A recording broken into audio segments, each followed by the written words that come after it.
nome é Karine Ferreira e este é um trabalho sobre a atmosfera e sua importância para a manutenção na vida na Terra, feito para o aulão da UBA.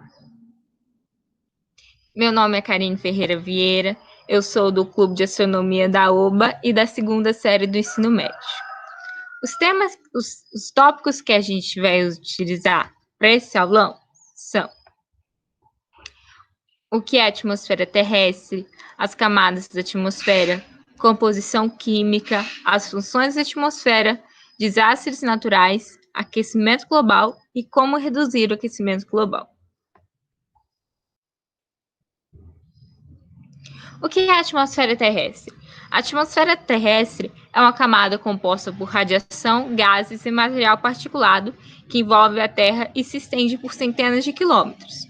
Os limites inferiores da atmosfera são a superfície da costa terrestre e dos oceanos.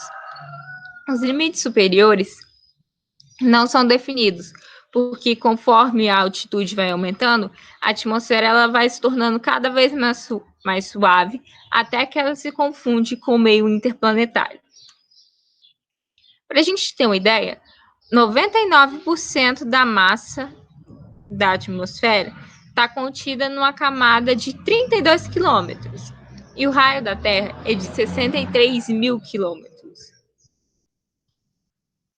Por isso que a atmosfera vai se tornando cada vez mais suave, porque 99% está dentro de um bloquinho de 32 quilômetros, e os outros 1% tem que se dividir para um tantão. As camadas da atmosfera são troposfera, estratosfera, a camada de ozônio de intrusa, a mesosfera, a termosfera e a exosfera.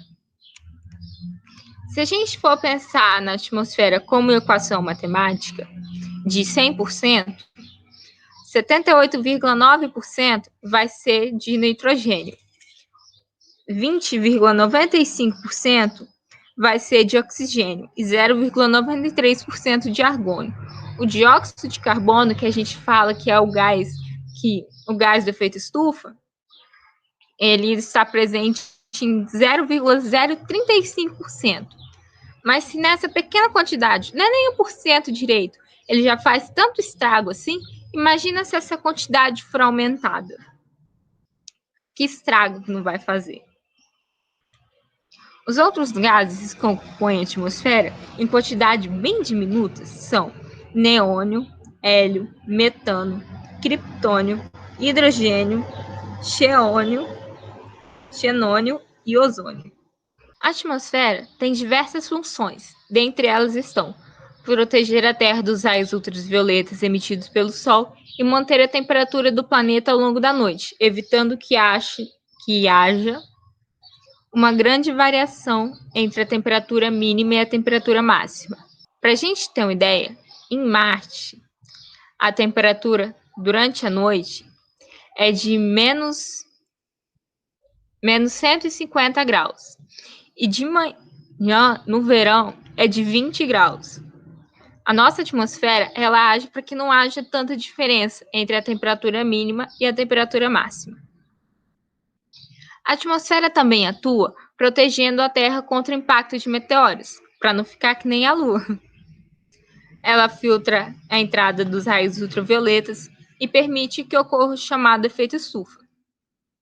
O efeito estufa é o fenômeno responsável pela manutenção da vida na Terra, mantendo estável a temperatura do planeta. Lembra que eu falei que em Marte a temperatura varia muito do dia para a noite? Então, é o efeito estufa que não deixa que isso acontecer, porque o efeito estufa retém os gases, deixando a Terra mais quente por mais tempo. Se não houvesse o efeito estufa, as amplitudes térmicas seriam tão grandes que impediriam o desenvolvimento dos seres vivos. Só que a atmosfera, apesar de ajudar tanto a gente, ela ainda vem enfrentando problemas. Desde a Revolução Industrial, a atmosfera vem sofrendo as consequências provocadas pelos inventos humanos. Não sei vocês, mas quando fala de revolução industrial, eu já fico pensando naquelas fábricas lançando gases carbônico na atmosfera e aquelas jornadas de trabalhos longos. Por mais que a Revolução Industrial ajudou bastante a gente, desde dela estamos emitindo os gases tóxicos e provocando mudanças na atmosfera, acarretando problemas como aquecimento global, mudanças climáticas em consequência da mudança da biodiversidade.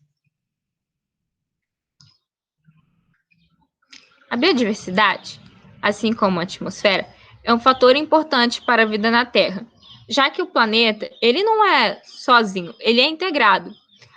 Nós, seres humanos, dependemos de animais, plantas,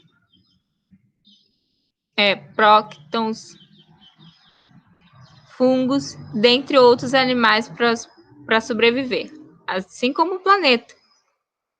Por isso, as perdas da biodiversidade têm um impacto enorme para a nossa vida. E além de estar relacionada com as questões evolutivas da espécie, como destruição dos habitats, porque com o aquecimento global está acontecendo o degelo dos oceanos que antes estavam congelados. Ursos polares, eles vivem no gelo. Imagina se o oceano dele, se o gelo dele descongelar, ele não vai ter lugar para viver. Bem como as mudanças climáticas, está intimamente ligado ao aquecimento global, que por sua vez se conecta com o fator destruição atmosférica. Além das perdas significativas naturais, há também o aquecimento global, que está intimamente relacionado à desestabilização atmosférica.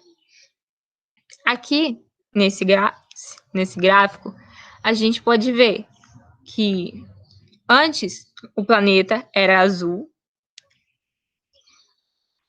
e branco, que o branco significa o gelo e o azul o mais claro.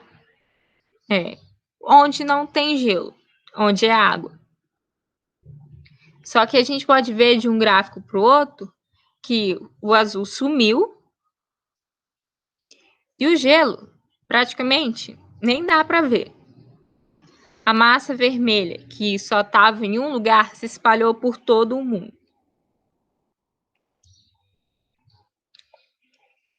As consequências do aquecimento global. Segundo a ONU, se o planeta aquecer 2 graus Celsius, o mar sofrerá degelo durante o verão a cada 10 anos. Essa frequência diminui para 100 anos, se o aquecimento for de 1,5%. Até o final do século, o aumento do nível do mar deve ser de 0,1 metro, menor que no cenário A de 1,5 graus do que de 2.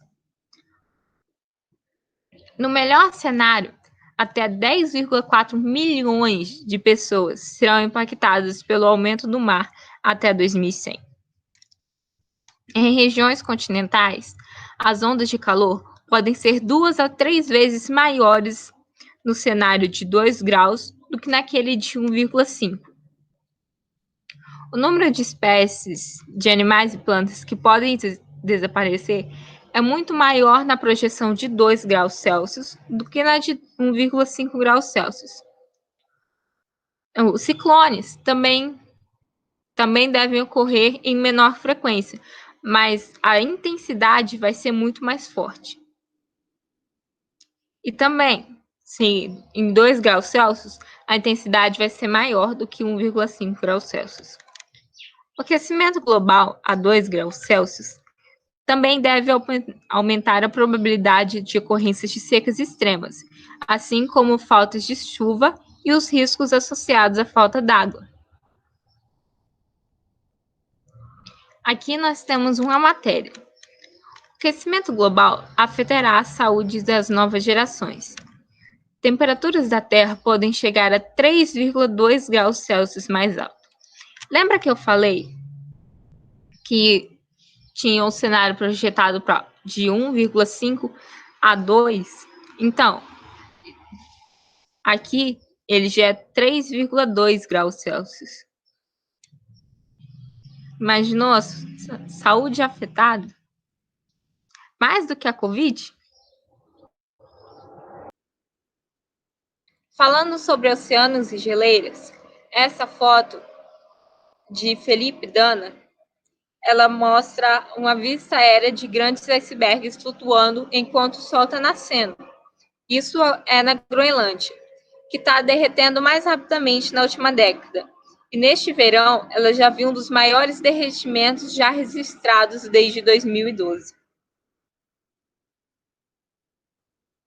O aquecimento global não afeta só os oceanos e geleiras, também está afetando a superfície terrestre.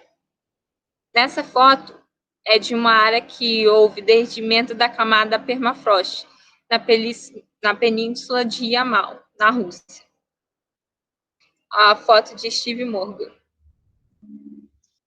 O solo argiloso, típico do semiárido brasileiro, racha. Imagina isso